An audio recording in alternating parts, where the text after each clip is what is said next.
Viņš ļoti labi zina, kas notiek. Protams, reālās dzīves situācijās ir grūtāk.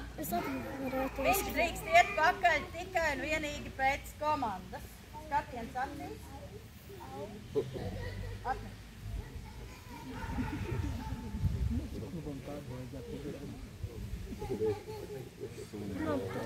Apmācies, tas ir drausmīgi. Pareizi, jo tikai viens dara, ka tikai mēs.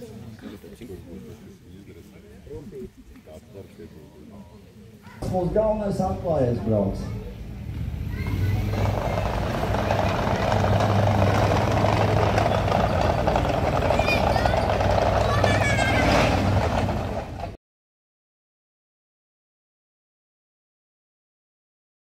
Tad jau guļa balss ir bez tā izteiktās rēkoņas, ir diezgan mierīga. Tad mierīga nav lūdzu.